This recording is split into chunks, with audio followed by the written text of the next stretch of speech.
Bugun men sizlarga ikki do'st, fakt va fikr haqida hikoya aytib bermoqchiman. Ha, adashmadingiz, ularning ismlari aynan shunday. Fakt juda jiddiy, tartibli va aniqlikni sevadigan bola. U hamma narsani biladi.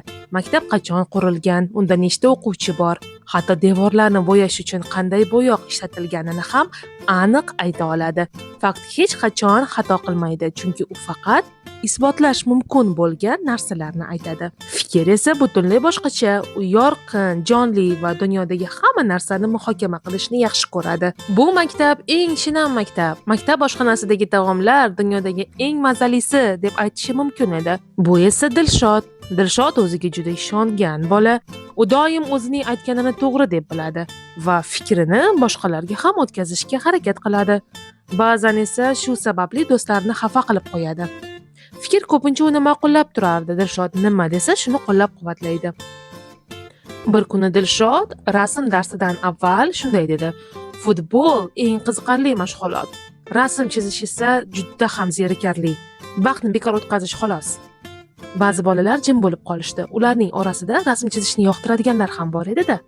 Fakt javob berdi: "Dilshod, sen hozir nohaqsan. Sening gaplaring fakt emas, bu shunchaki sening fikring. Senga rasm chizish yoqmasligi mumkin, lekin boshqa birov uchun bu dunyodagi eng maroqli ish hisoblanadi." Shunda fakt va fikr bolalarga bu ikki tushunchaning farqini tushuntirishga qaror qilishdi. Masalan, olmani olaylik. Bu olma qizil desak, bu fakt, chunki uni ko'rish mumkin.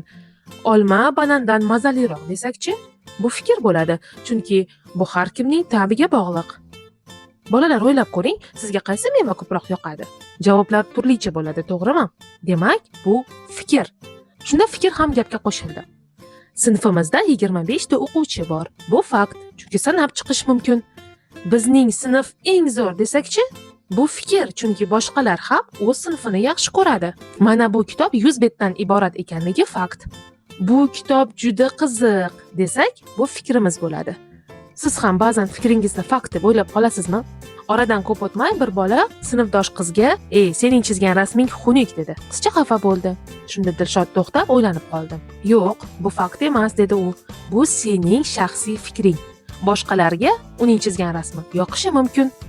Fakt jilmaydi, chunki Dilshod muhim farqni tushunib yetgan edi. Aziz bolalar, har kimning fikri bo'lishi mumkin, lekin hammaning fikriga qo'shilaverish shart emas.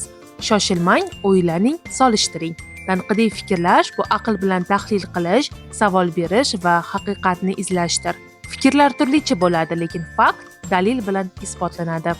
Eng muhimi, doim o'ylab, tahlil qilib, mustaqil xulosa chiqarishni o'rganing.